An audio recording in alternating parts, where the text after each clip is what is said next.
hemos podido cruzar como si fuera por muchos años, muchos siglos. Hemos aprendido de muchas personas, de muchos nuevos conceptos, nuevos nombres, nuevos detalles que quizás usted nunca había conocido. Ojalá esto le sea de bendición para usted como lo ha sido bendición para mí. La historia de la iglesia para mí es casi sin precio.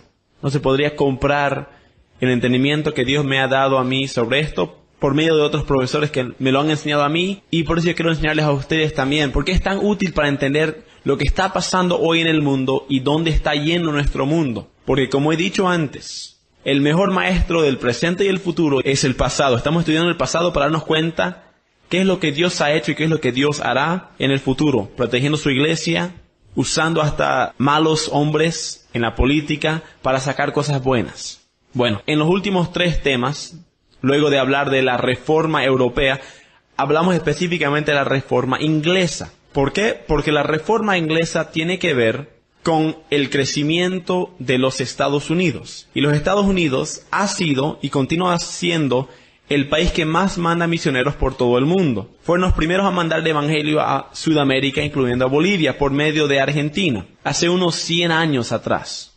Bien, hoy día queremos hablar acerca de los principios bíblicos o la base bíblica de América, hablando de Estados Unidos. Ahora, ¿por qué hablo de esto? Dense cuenta que yo, como quizás ya sepan, soy boliviano y también americano.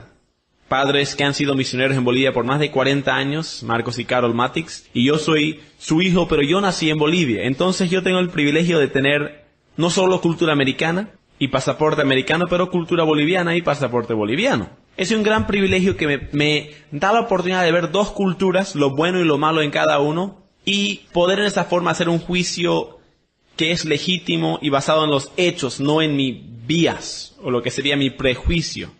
Ahorita yo quiero hablar de Estados Unidos en sus bases bíblicas originarias. Ahora, tengan por cierto que hoy en día Estados Unidos no es un país cristiano. Quizá usted ha pensado eso o ha escuchado eso, no es un país cristiano. Hay muchas personas que se llaman cristianos, pero no lo son. Por ejemplo, las películas que salen, 99% y más no son hechas por cristianos. Bien, el país es más secular que la mayoría de países en el mundo hoy en día. Pero en su tiempo no era así. Lo que yo quiero hablar es acerca de las bases democráticas, bíblicas, de libertad que existió y comenzó primeramente en el mundo. No quiero yo solamente hablar de Estados Unidos porque es el país donde provinieron mis padres o porque es un país rico. No quiero hacer un prejuicio de esa manera. Quiero preguntarme qué fue diferente de Estados Unidos que dejó tener el crecimiento de misiones, de grandes avivamientos, de tolerancia y grandes libertades que hoy en día gozamos. Dense cuenta que antes que se fundó Estados Unidos, casi no existían misioneros. No había libertad de prensa ni de voz, ni de religión. No había muy buena educación bíblica en casi todo el mundo. No había tolerancia a otras religiones. No había democracia, pero habían reyes y dictadores. Yo pienso que Dios ha usado a Estados Unidos en este último siglo en muchas formas muy buenas, pero también cosas muy malas. No quiero decir que todo lo que ellos han hecho es bueno, pero quiero hablar sobre sus bases, porque creo que nos va a ayudar, porque dense cuenta que en Bolivia hoy en día tenemos una constitución más o menos democrática, especialmente originalmente la que fue dada por Simón Bolívar y escrito por él. Esa constitución era básicamente una copia de la constitución americana en los puntos más básicos, y casi cada documento de independencia, de constitución dada en el mundo, originalmente seguía y ha seguido la norma básica de la constitución americana. Y por buena razón, porque la constitución americana y los primeros fundadores de Estados Unidos eran cristianos y muchos eran puritanos. Y aún los que no eran cristianos por nombre, por lo menos eran teístas, creían en Dios, aunque no creían en la necesidad de salvación por medio de Cristo, lo cual es obviamente un problema, pero por lo menos eran honradores de Dios y no eran ateos o rebeldes de Dios. Bien, la importancia entonces es porque Estados Unidos nos ha regalado muchas cosas lindas al mundo que cambiaron el mundo en su tiempo. Pero no todo lo que se ve hoy en día es bueno. No quiero que ustedes salgan con ese concepto. Bien, los primeros que fueron a Estados Unidos en los años 1600 para adelante, como vimos antes en el tema anterior, fueron los peregrinos y luego los puritanos que vinieron al Nuevo Mundo. Ahí formaron colonias y quisieron ellos en sus distintas colonias crear una utopía cristiana. Querían crear su propio mundo donde todos seguían la Biblia, todos amaban a Dios. Bueno, un concepto muy lindo que en realidad no funcionó muy bien porque el hombre sigue pecando y no se puede hacer tal cosa. Pero una cosa que ellos hicieron era formarse bíblicamente, traer educación bíblica y ser tolerantes de otros que venían, incluyendo los católicos y gente de otras denominaciones cristianas, incluyendo bautistas, entre otros. Bueno, como quizá usted sepa, en el año 1776, el 4 de julio, Estados Unidos declaró independencia de Inglaterra, porque había estado Estados Unidos, bueno, los estados que eran solamente 3 en ese tiempo, no 50 como hoy en día, estaban bajo el terrible rey Jorge, que era un hombre que amaba el dinero y el poder y no quería reconocer que Estados Unidos era merecedor de tener su independencia. Inglaterra quería que todos sigan nomás dándole impuestos sin tener libertades propias, como si era una colonia llena de esclavos para ellos. Pero Estados Unidos dijo que no, y por algo se llaman Estados Unidos, porque las distintas colonias y estados se unieron en uno y declararon guerra contra Inglaterra. En el año 1776 escribieron una constitución y con esto fueron hechos independientes del poder inglés y del rey Jorge. Bueno, hay mucho más que decir acerca de esto, la guerra de independencia, la gente que murió, las tácticas usadas, los grandes generales, pero no es importante para nuestro estudio. Quiero hablar acerca de este documento, la Constitución. Muchos cristianos y puritanos lo escribieron. Dense cuenta que había una mayoría de cristianos y teístas, incluyendo algunos católicos, en fin, pero había una gran variedad de personas con una vista bíblica del mundo. En realidad también era por primera vez en el mundo y ellos se preguntaron, si Dios fundaría un país en el mundo, ¿cómo lo haría? La Constitución describe su mejor forma de escribir tal cosa. En la Constitución y también en la Declaración de Independencia tienen frases como Dios creó a todos los hombres por igual. Tienen frases como Dios es nuestro creador. Frases como el matrimonio es entre un hombre y una mujer. Frases como deberíamos ser tolerantes de cada religión. No pusieron religión fija para el país. Y pusieron presidente en vez de rey. Y también pusieron senado, grupo legislativo y grupo judicial para equilibrar el poder del presidente para que él no tenga tanto poder como un rey. Quiero que ustedes se den cuenta cuán radical era esto. Nosotros estamos en Bolivia, o quizás vemos otros países, y todos tenemos hoy en día presidentes. Pero en el tiempo de Estados Unidos, cuando primero se fundó, no existía tal concepto. Era totalmente radical. Hablemos un poco de los cambios que trajo Estados Unidos por primera vez al mundo. Y quiero que usted se pregunte, ¿qué haríamos sin estos cambios hoy en día? ¿Cómo sería el mundo sin estos cambios? Los cambios incluían algo interesante que pusieron en su dinero mismo. Si usted agarra cualquier billete dólar, va a ver ahí que están escritas las palabras, aunque hoy en día muchos quieren cambiar esto, que son muchos ateos, quieren sacar estas palabras que están ahí en cada moneda y cada billete americano. Dice, en Dios confiamos. En Dios confiamos. Los primeros americanos entendieron la debilidad de ejércitos, dinero, y en vez de esto pusieron su fe en la soberanía de Dios. Un concepto muy calvinista. Dijeron, Dios va a ayudar a este país a sobresalir. Si le seguimos, si le amamos a Él, si nos esforzamos, Él va a bendecir nuestras familias, nuestros trabajos y nuestro país. Y Dios sí le ayudó. Y Dios sí bendijo a Estados Unidos en grandes formas en sus primeros tiempos. Aunque hoy en día está decayendo mucho. ¿Por qué?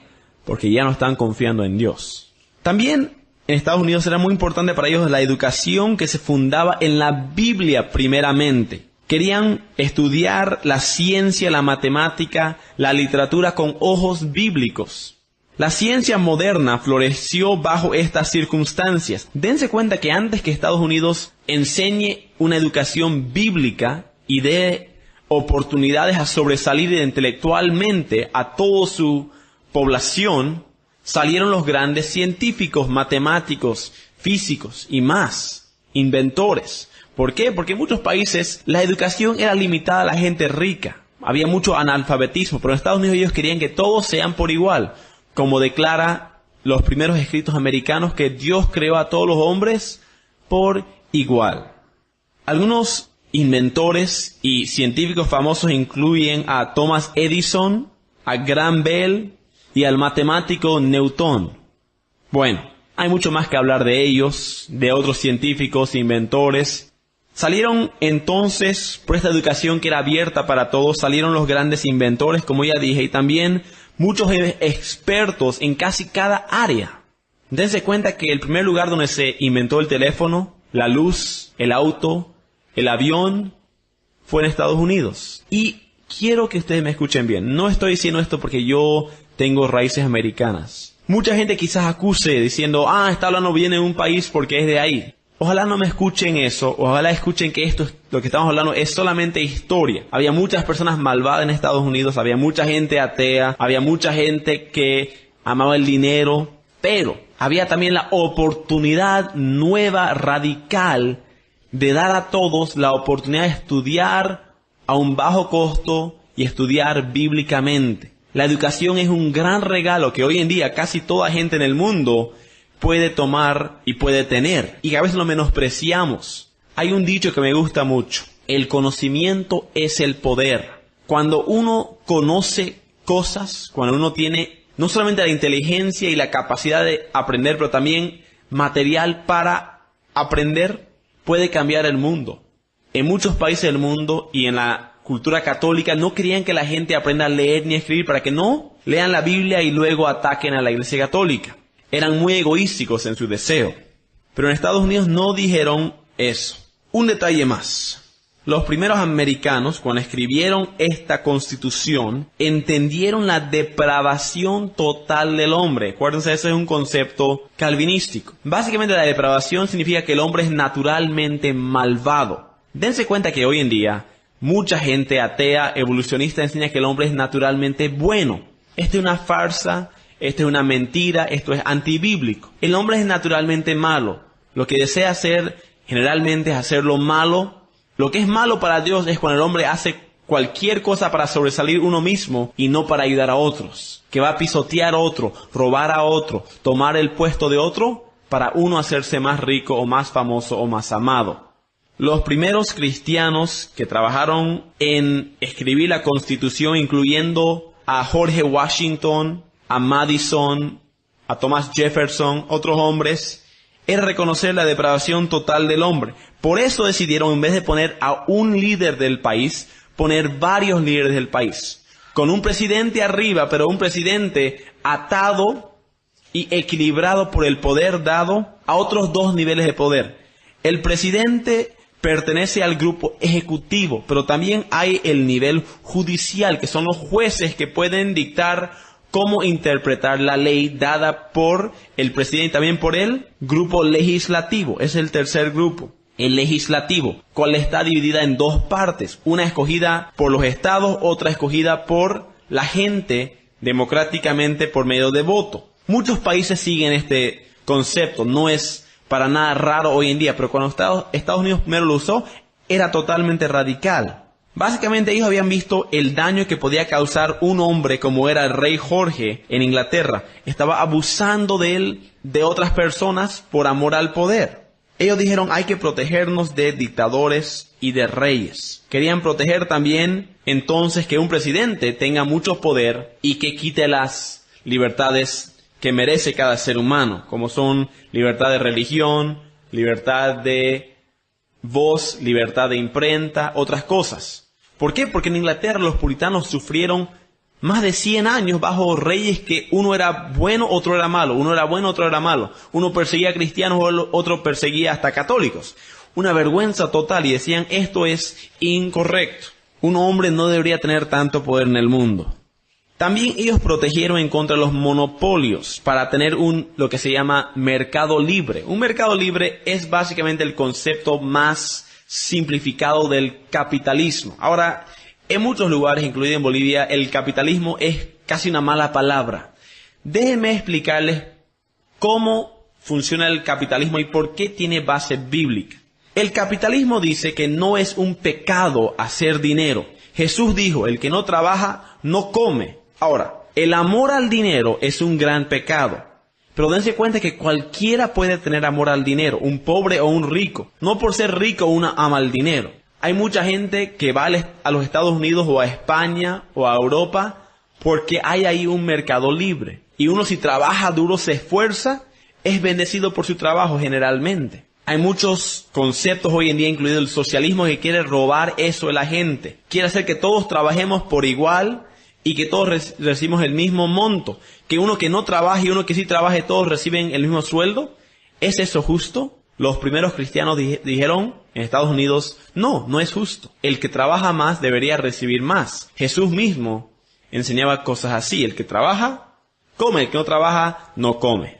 Ahora, dense cuenta que también el capitalismo tiene mucho trabajo voluntario. La gente casi no sufre de hambre en tales lugares porque la gente que tiene por demás ayuda a los que no tienen. Si tiene una empresa grande, dan trabajo a los que no tienen trabajo. Y así sube la economía en general y influye que la gente trabaje más duro y se esfuerce para proveer a su familia y ayudarse mutuamente en su hogar, en su iglesia. Bueno, el capitalismo entonces yo pienso tiene buena base bíblica y cuando un país trabaja duro para que no haga monopolios o corrupción y que no haga gente haciendo dinero en malas formas, por ejemplo, por venta de drogas o otra forma, entonces todos salen ganando y todo el país sobresale económicamente. Esto se ha habido en Estados Unidos y en Europa que también que las dos siguen el concepto capitalístico de economía, incluyendo muchos países latinoamericanos y países en Japón. Básicamente los países más ricos del mundo históricamente y hoy en día han sido países capitalistas. Los países que siguen el concepto socialista siempre han sido los más pobres. Otra vez, no estoy queriendo hablar fuera de mi bias o de mi prejuicio. Quiero hablar solamente de lo que son hechos, estadísticas, números. Los dos países más pobres en el mundo hoy en día incluyen Cuba y Corea del Norte. ¿Por qué? Porque son países que han quitado el mercado libre, han quitado el deseo para trabajar, han quitado la exportación y la importación, han quitado en lo más profundo la esperanza humana para poder sobresalir, el deseo de querer proveer por su familia. Bueno, hay mucho más que se puede decir de eso, no estamos aquí con un tema económico, estamos aquí hablando de la historia de la iglesia, pero tiene que ver con la iglesia. Porque la Constitución americana también prohibía tener monopolios. Por ejemplo, que una compañía no tenga todo el trabajo. Que todos no tengan, digamos, un proveedor de internet. O un proveedor de autos. O un proveedor de lo que sea. Porque si hay un monopolio, ellos pueden dictar el precio. Y cuando alguien viene con una nueva compañía, ellos le sacan de trabajo a los que están entrando pagándoles o comprándoles el negocio. Ha pasado mucho en varios países del mundo, pero Estados Unidos dijo, es ilegal hacer tal cosa porque es injusto. Tiene que haber un mercado libre, pero al mismo tiempo un mercado que no acepta monopolios. Básicamente el gobierno americano de los países capitalistas no se meten el gobierno con la economía. Dicen, economía está libre, no lo tocamos, no lo manipulamos, solamente quitamos los monopolios. Bien. También en Estados Unidos promovieron el trabajo duro. Promovieron el que trabaja duro va a ser bendecido. Y no solamente de vivir por dinero viejo como en Europa. Mucha gente en Europa era rica. ¿Por qué? Porque sus padres tenían dinero y tenían grandes pedazos de tierra. Pero en Estados Unidos todos comenzaron con nada y tuvieron que trabajar duro por lo que tenían. Y sobresalieron ¿por qué? Trabajaban duro. Dense cuenta que este concepto es un concepto muy bíblico. Es un concepto que Martín Lutero habló mucho y rescató de la Iglesia Católica. La Iglesia Católica enseñaba básicamente que el que trabaja es una persona que es maldecida. Y un sacerdote, un monje que no tiene que trabajar es más bendecido que otra persona. Esa es mentira. ¿Saben por qué? Porque Adán y Eva, antes de la caída, Dios les dijo, trabajen, pónganle nombres a los animales. Ahora, no había sufrimiento con el trabajo, pero sí había trabajo. Salomón también habla muy bien del trabajo. Dice que es una bendición de Dios el poder trabajar y proveer uno por su familia y sacar provecho y bendición del trabajo. Ya. En la Constitución americana también se encuentran 3 conceptos totalmente radicales nunca vistos en la historia del mundo. Que es la libertad de prensa, En otras palabras, uno puede escribir lo que uno quiera, atacar a que uno quiera, atacar al presidente mismo y nadie va a decirle eso es ilegal a la cárcel. Si uno escribía en contra del rey, como lo hizo, por ejemplo, Guillermo Tindal en Inglaterra, cuando no había todavía presidentes ahí, él fue votado del país por hacer tal cosa. Y él podría haber sido encarcelado si no se hubiera ido tan rápido. Había también libertad de religión. Libertad de religión, muy importante. Uno puede creer en lo que uno quiera. Si uno quiere adorar un pedazo de pasto o un árbol, uno puede hacerlo en un país donde hay libertad de religión. No importa si es correcto o no es correcto. Cristo siempre predicaba la tolerancia. Ahora, está mal creer en un árbol, por ejemplo, o en un pasto, o en una piedra, o en salvación por obras. Pero Cristo nunca impuso, sean cristianos o les mato, como hacía la Iglesia Católica, por si acaso. Decían, vengan a mí todos los que quieren. Vengan a mí y yo les voy a dar salvación. Pero si no quieren venir, no vengan. No se tiene que imponer la salvación por medio de ejército. Por eso hay libertad de religión. Y una última, libertad de voz. Uno puede predicar, hablar, discutir, hablar mal para cualquiera y no va a la cárcel. Es muy distinto en muchos países, incluyendo muchos países comunistas, donde uno nunca puede hablar en contra del gobierno. Por ejemplo, en Cuba, si uno habla en contra de Castro y uno de los policías secretos le escucha, uno va a la cárcel por mucho tiempo. Igual en Corea del Norte y todavía peor en Corea del Norte. Países musulmanes, si uno habla en contra del musulmán o el Islam o el Corán, que es su religión y su libro, que es su libro, su Biblia como si fuera, uno puede ir a la cárcel hasta ser matado por tal traición. En la noticia siempre sale que los que atacan el Islam, hasta en Estados Unidos o internacionalmente, son atacados ferozmente porque el Islam es una religión de violencia y de intolerancia y discriminación. Otro tema. Bueno, también enseñaron más tarde por medio de Abraham Lincoln que todos los seres humanos somos iguales, incluyendo hombres, mujeres, niños, blancos, negros, chinos, latinos, todos somos la misma raza. Otras palabras, no podemos discriminar por persona. Este es un cambio que surgió en Estados Unidos que era increíble, que también movió mucho en Inglaterra hace unos 200 años. Entonces la libertad era gran cosa. Un punto más que es también importante. La separación total de la iglesia y el Estado. En Roma siempre la iglesia y el Estado eran mezclados y el Papa era líder no solamente religiosamente pero también políticamente. Los cristianos en Estados Unidos dijeron no, hay que hacer distinción. El gobierno ahí, la iglesia aquí, no nos pedimos favores, son separados. Para que nadie diga que la iglesia está haciéndose rica por trabajar con el gobierno. Bien, ahora quiero entrar en un último tema antes de cerrar por esta ocasión. Acerca del crecimiento de las iglesias evangélicas. Y esto tiene más que ver con Latinoamérica. Aunque sí tenemos la gran bendición hoy en día en Bolivia de tener libertad de culto, libertad de voz, libertad de prensa, muchas cosas lindas. También hay una cosa que surgió en Estados Unidos que fue el crecimiento de las iglesias evangélicas y más tarde también, como vamos a ver, el crecimiento de las misiones. Otras palabras, los misioneros yendo de país a país. La libertad de culto dejó crecer la iglesia evangélica en Estados Unidos. Esto no podría haber pasado jamás en la historia del mundo. Uno no podía antes decidir qué creer, porque uno no podía creer por su propia conciencia, tenía que creerle al rey, o al papa, o a la religión del país. En Estados Unidos uno podía creer lo que uno quería y nadie le iba a parar. Un gran cambio. Ahora, hoy en día hay muchas iglesias evangélicas, muchas denominaciones distintas, con distintivas en cosas secundarias, como los bautistas, hermanos libres, iglesias no denominacionales, presbiterianos conservadores, pentecostales conservadores, pentecostales liberales, presbiterianos liberales, las iglesias de UCE, muchas otras, muchas iglesias, muchas denominaciones, mucha libertad. Ahora, las iglesias evangélicas tienen las siguientes distintivas. ¿Cómo puede reconocer usted una iglesia evangélica en Bolivia o en cualquier país? Les voy a dar unos 6 distintivos. Primeramente, obviamente, es un lugar donde se predica el Evangelio, que el hombre es salvo solamente por la gracia y no por ninguna obra. No se salva el hombre por cultura religiosa, familia o el bautismo. Solo se salva el hombre por pura gracia de Dios, por fe en Cristo. Las iglesias evangélicas número 2 se centran en la Biblia sobre toda otra autoridad. Si uno pone más fuerza en lo que dice un hombre, o en la profecía, o en un papado, es una iglesia que ha sobrepasado la autoridad bíblica. Y eso es una iglesia no evangélica. Número 3, una iglesia centrada en la cruz, en Cristo. Como dice Pablo en Gálatas 6:14. Me gloriaré solo en la cruz de Cristo.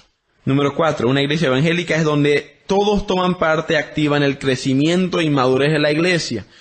Todos tienen la oportunidad y la responsabilidad de trabajar duro en cualquier área. Esto incluye músicos, predicadores, pastores o ancianos, evangelistas, servidores, muchas diferentes cosas. Diáconos, bueno.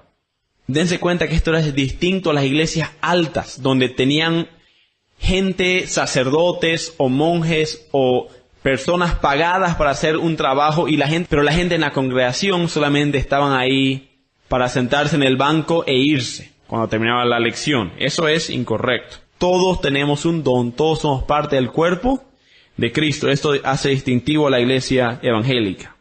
Número 5. La iglesia evangélica número 5 es un lugar donde se enseña que deberíamos vivir vidas consagradas a Dios. Se enseña acerca de la santificación, la adoración, la oración, la lectura bíblica, lo que son disciplinas cristianas. Y en último lugar, aunque no de menos importancia, el 6º punto, las iglesias evangélicas reconocen que la distinción entre iglesias y denominaciones es aceptable. Uno no tiene que ser, por ejemplo, hermano libre para ser cristiano. Uno no tiene que ser bautista para ser cristiano. Uno puede ser de las dos y todavía ir al cielo. Se protege las doctrinas primarias, pero lo secundario no es dogmático, no es ley. Por ejemplo, la Iglesia Católica enseñaba que si uno no era parte de su iglesia, uno no era salvo. Los luteranos también enseñaban eso por un tiempo, lo cual también es un error. Pero gracias a Dios los evangélicos se dieron cuenta que no es importante a cuál iglesia va, pero qué cree acerca de Cristo. Las doctrinas secundarias pueden ser distintas, pero todos somos de Dios si creemos que somos salvos por Cristo, que la Biblia es nuestra última autoridad y que Dios es Trinidad. Esas cosas nos unen como cristianos, aunque quizás vengamos de otras iglesias y de otros lugares. Antes que existiera esta libertad de religión, no existía esta libertad de elegir uno su propia iglesia o su propia forma de vivir su vida cristiana. Dios acepta distintivos. Otras palabras, Dios acepta que las iglesias y los miembros crean distintas cosas acerca de temas secundarios. Claro, en lo primario no podemos cerrar, pero en lo secundario, como cosas como la Santa Cena, o el uso del velo, o cómo hacemos la música, o cómo predicamos, esas son cosas secundarias que no impiden nuestra relación con Dios. Bueno, en el siguiente tema, cuando nos toque, estaremos hablando un poquito acerca de lo que es el gran avivamiento, un tiempo de gran cambio en Estados Unidos, cuando la iglesia estaba comenzando a secarse, cuando comenzaba a alejarse de Dios, y vinieron grandes predicadores y hicieron un gran avivamiento. Cuando lleguemos a este tiempo, estaremos hablando de los años 1734 para adelante, y hablando de dos predicadores muy importantes como son Jorge Whitefield y Juan Wesley.